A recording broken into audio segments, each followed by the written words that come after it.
हम अब खड़े, अब अपने मुल्क को इन चोरों के हवाले हमारा लीडर इमरान खान सच के साथ खड़े। So this is a very hectic entrance to Imran Khan's residency here in Lahore right now, and as you can see, there's a lot of people that have shown up. All these people are supporters of his.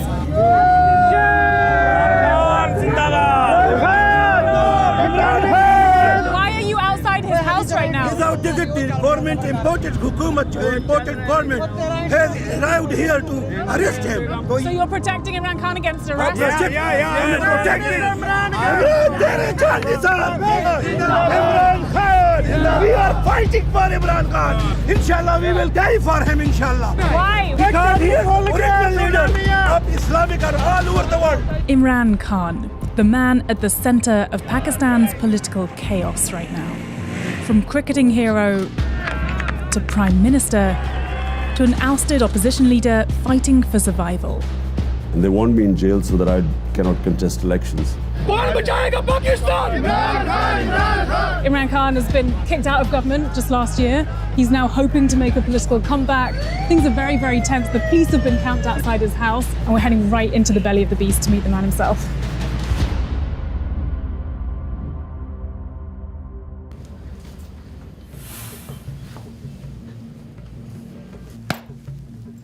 It is a very interesting time in Pakistan at the moment. Right outside your house, there's been police who came to try and arrest you just last night. Around them are all your supporters that we just passed coming in here today. How does it feel to be in the middle of this firestorm? What I always hoped one day would be my people being politically aware, understanding what true freedom is. The demand in Pakistan is for real freedom, which means justice, which means fundamental rights. In my 26 years of politics, it's the first time I feel that people realize that they want true freedom. 30 years ago, you were one of the greatest cricket players of all time. You were a national hero, a captain for this country. Did you know you were going to be Prime Minister of this country? No, it was never my ambition because I was focused completely on cricket. I played 21 years of international cricket. And when I went into politics, it was the biggest challenge. And I would not have gone there had I not already gone through the mill in my life of facing ups and downs. 3.5 years as a Prime Minister was the most difficult thing I'd ever done because our country was bankrupt. But you never look back in life because people ask me, you had such a great glamour life as a cricketer. I look upon that life and, I don't even remember it. It means nothing to me. Really? There's not a tiny part of you that misses it? So many people will remember you from, being splashed across the Daily Mail. My mum's a big fan. You were a total babe magnet. You don't miss that life free of responsibility at all? Not even once have I ever missed that life.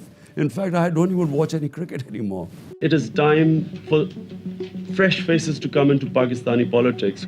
Since bursting into politics in 1996 and being elected Prime Minister in 2018, the challenges facing Imran Khan have been enormous. Just a few months back, Khan was leading a rally when he was shot 3 times in the leg. What was it like for you, knowing that someone is shooting at you? Well, I was expecting an attempt on my life, and I had predicted that for 2 months. When I heard the gunshots, I thought they were firecrackers. But then I had this awful feeling in my right leg. I had 3 bullets in my left leg, and one of them had broken my bone. But it also had damaged my nerve in my foot. But even when I was lying down, I thanked the Almighty because I knew I was saved. And what about now? I mean, are you scared? Well, the threat of assassination is probably even more now than before because the 3 people who I knew were responsible for this, they're still sitting in power. And they're probably more worried now than ever before because all indications are that whenever there are elections, my party is going to sweep the elections. Despite Khan's finger-pointing at the current government, there's no evidence that the ruling party was behind the assassination attempt. But they have pushed back the date for the next elections and filed dozens of legal cases against him, which is widely seen as an attempt to prevent him from running again. You are facing some very serious legal charges right now. There's a possibility that could lead to a prison sentence. The corruption cases against me, there's just one, what they're saying, when you get public gifts in Pakistan, they are saying that I sold one of the gifts. So I want a public hearing about this. I want this to be in public, covered by the media when this case comes to court. How would you handle prison? I survived an attempt. I'm really lucky to be alive. So, I mean, prison will be, I guess when it comes to it, I'll go to it. But if I don't fight for my country, who will? A few days after this interview was filmed, the violence escalated. One supporter was killed, and when the police unsuccessfully tried to arrest Khan at his home, 2 full days of chaos ensued. You're fighting for political survival. You are telling your people to go out on the streets, to march, to go to jail for you. You're calling for early elections. You say that your priority is economic and political stability. Do you ever think that if you were to step aside, if you were to let go, the government could get on with running the economy? If the current government was worried about economic stability, why did they conspire to remove our government? We only had 1.5 years left. So why? What was the hurry? The Prime Minister was about to be convicted. His sons were about to be convicted on billions of rupees of corruption. So the hurry was they didn't want to remove the government because there was a problem with the economy or they were worried about inflation. They wanted to remove the government because they wanted to get rid of the corruption cases, which they did. इंशाल्लाह corruption मेरा ये आपसे वादा है कि मैं आपको काबू करके दिखाऊंगा. You came into power promising to eradicate corruption within 6 months. You haven't done that. Corruption perception index worsened during your rule. The problem in Pakistan is that we have what is called elite capture. The ruling elite is above law. So it's not just Pakistan's problem, it's the problem with the entire developing world. My whole campaign is to bring the powerful crooks under the law. And why I failed, unfortunately, because the National Accountability Bureau, which deals with corruption, was not under me, was under the army chief. So you're saying you don't have control over the military? Because the army chief had the veto, I could not get the powerful crooks convicted, which is why we could not improve on our corruption index. If you cannot bring the powerful under the rule of law and hold them accountable, then I'm afraid, how can you control corruption?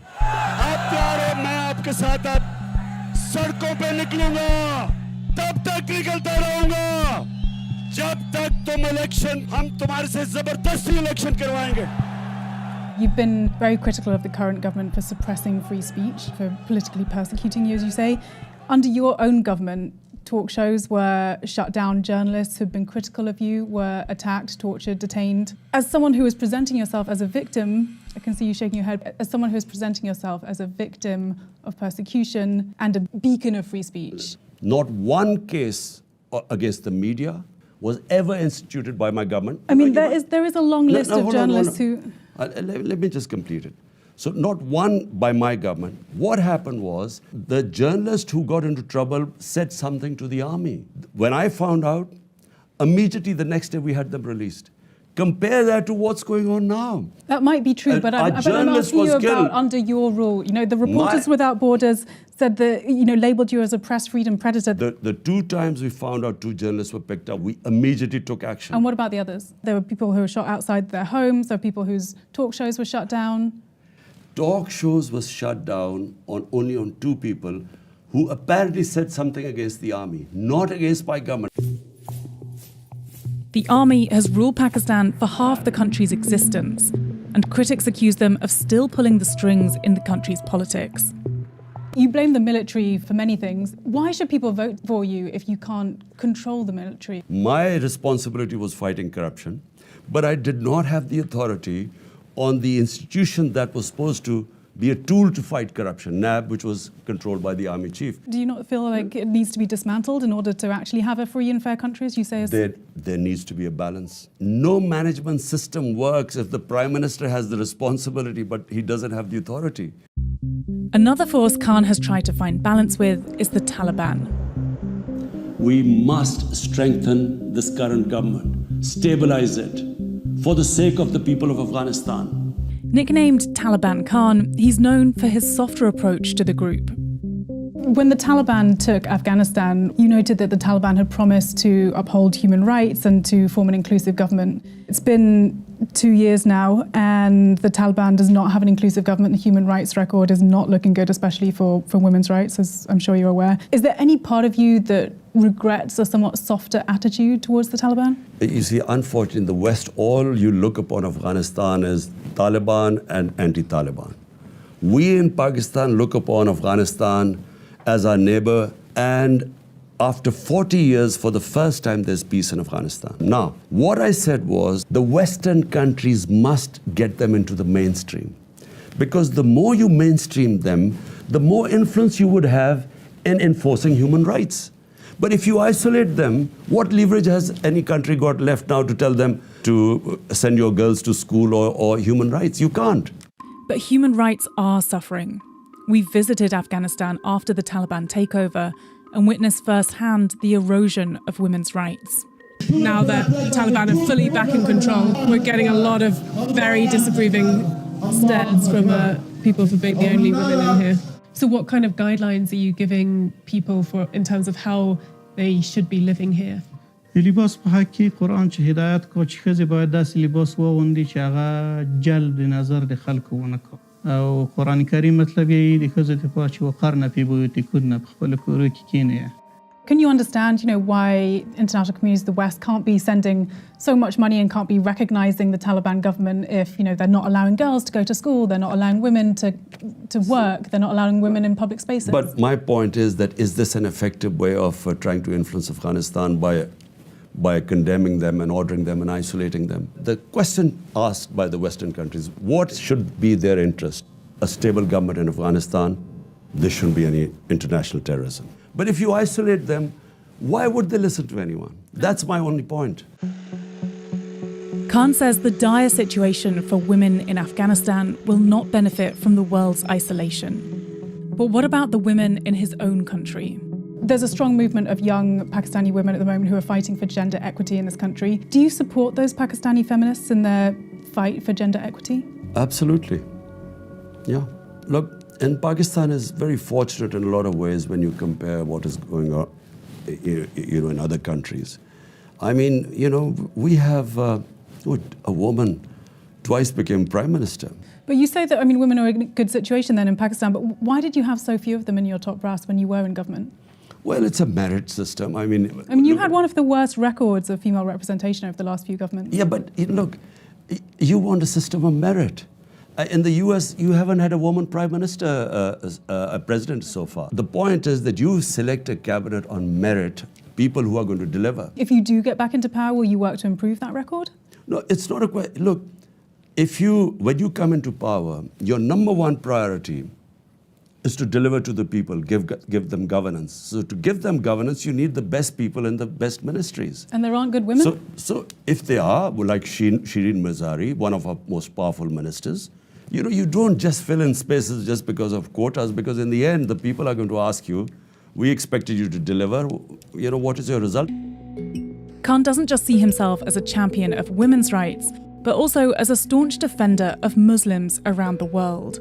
A record that's also been called into question. I've covered human rights for a decade. The worst human rights atrocity that I've ever covered is the repression of Muslim Uyghurs in China.